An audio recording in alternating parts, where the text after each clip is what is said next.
এই কথা শুনে এলসা ভালোবেসে তার মায়ের চাদরটি আনার গায়ে জড়িয়ে দেয়, আর সেই চাদরটি দেখে উপজাতির মানুষগুলো চিনে ফেলে, কারণ এই চাদরগুলো শুধু তাদেরই ছিল। তখন তারা বুঝতে পারে আসলে ওই উপজাতির মেয়েটি হচ্ছে তাদের মা। তারা দুই বোন তখন দৌড়ে তাদের মা বাবার মূর্তির কাছে চলে আসে। সেদিন তাদের বাবাকে তাদের মাই বাঁচিয়েছিল, অর্থাৎ ওই উপজাতিদের সঙ্গে তাদের রক্তের সম্পর্ক রয়েছে। এখন আর তাদের মধ্যে কোনো শত্রুতা নেই, সবাই এক হয়ে গেছে। তখন এলসা সবাইকে বলে, আমি তোমাদেরকে কথা দিচ্ছি, যেভাবে হোক আমি এই জঙ্গলে আবার শান্তি ফিরিয়ে আনবো। এদিকে কৃষ্ণবের পরিচয় হয় উপজাতির একটি ছেলের সঙ্গে, আর তাদের মধ্যে খুব ভালো বন্ধুত্ব গড়ে ওঠে। তারা সবাই মিলে জঙ্গলে আনন্দের সময় কাটাতে থাকে। ছোট ছোট বাচ্চারা ওলাপের নাক ধরে টানাটানি করে মজা করতে থাকে। ওখানেই এলসার সঙ্গে দেখা হয় এক মেয়ের, যে তাকে জঙ্গলের ম্যাজিক্যাল পাওয়ারের সম্পর্কে বলতে থাকে। বাতাস, পানি, আগুন আর পৃথিবী, এই চারটি শক্তির পাশাপাশি আরো একটি পঞ্চম শক্তি রয়েছে। এই পঞ্চম শক্তি সম্পর্কে কেউ তেমন জানে না, তবে এটা সবচেয়ে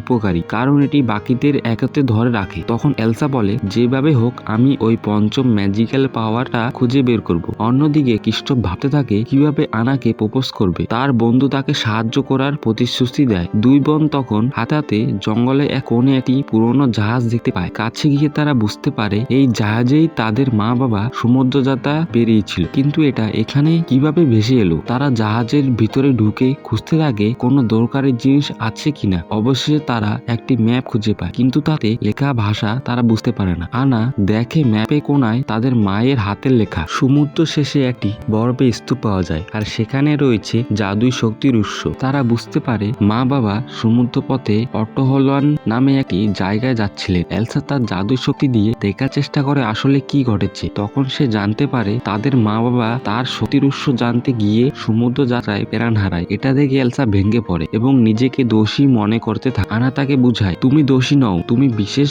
বলেই এই জাদুইগরি শক্তি পেয়েছো। প্রকৃতি তোমাকে এটি উপহার দিয়েছে যেন তুমি সবকিছু ঠিক করতে পারো। এদিকে কৃষ্ণ আনাকে প্রপোজ করার প্র্যাকটিস করতে থাকে। তখনই একজন উপজাতির মেয়ে এসে জানায় এলসা ও আনা উত্তরের দিকে চলে গেছে। কৃষ্ণ হতাশ হয়ে পড়ে, কিন্তু তারপরও চেষ্টা চালিয়ে যায়। এলসা আনাকে বলে, তুমি ও ওলাপ এখান থেকে বেরিয়ে যাও, আমি একা সমুদ্র পাড়ি দিয়ে পঞ্চম শক্তিটা খুঁজবো। আনা যেতে চায় না, তাই এলসা বরফের একটি নৌকা বানিয়ে আনা ও ওলাপকে দূরে পাঠিয়ে দেয়। তারা জঙ্গল পেরিয়ে এক নদীর কাছে পৌঁছায়। নদী পার হতে গিয়ে তারা জীবন্ত পাথরের মূর্তি দেখতে পায়। পরে তারা গুহার ভেতরে পড়ে যায়। অন্যদিকে এলসা সমুদ্রের কিনারায় আসে, সাহস নিয়ে সমুদ্রের মধ্যে প্রবেশ করে, কিন্তু ঢেউ ভেসে যায়। আবার চেষ্টা করে, এবার বরফের ঘোড়ার নখ এর মুখোমুখি হয়। প্রথমে নখ তাকে আক্রমণ করে, কিন্তু শেষে এলসা তাকে পোষ মানিয়ে ফেলে। নখের পিঠে চড়ে এলসা উতাল সমুদ্রে পাড়ি দিয়ে পৌঁছে যায় সেই অল্টল হোলানে। সেখানে সে এক মায়াবী সুর শুনতে পায়। বরফের মধ্যে প্রবেশ করে সে দেখতে পায় আসলে এই সুরটি তার মায়েরই। তাদের দাদু উপজাতিদের সঙ্গে প্রতারণা করেছিল। তিনি বন্ধুত্বের ভান করে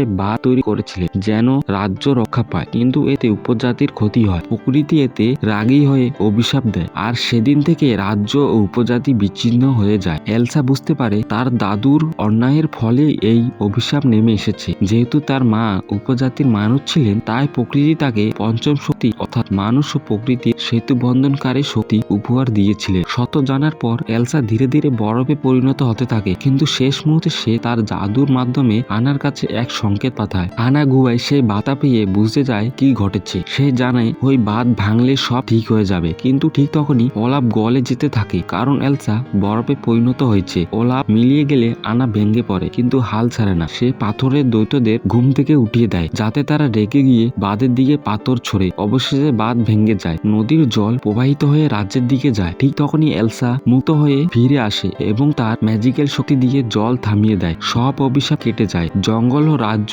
আবার শান্তি হয়ে উঠে। দুই বোন একে অপরের জড়িয়ে ধরে কাঁদতে থাকে। এলসা বলে, তুমি যদি বাঁধ না ভাঙতে আমি হয়তো ফিরে আসতাম না। এলসা আনাকে বলে, এখন থেকে অ্যারন্ডলের রানী হবে সে, আর এলসা থাকবে জঙ্গলের পঞ্চম ম্যাজিক্যাল শক্তি হিসেবে। প্রকৃতি আর মানুষের মাঝে ভারসাম্য রক্ষা করবে। ওলাপকেও সে তার জাদু দিয়ে ফিরিয়ে আনে। কৃষ্ণ অবশেষে আনাকে প্রপোজ করে, আর আনাও তাকে জড়িয়ে ধরে। সবাই আবার সুখে শান্তিতে থাকতে শুরু করে। একদিকে আনা অ্যারন্ডলের রানী, অন্যদিকে এলসা প্রকৃতির রক্ষক।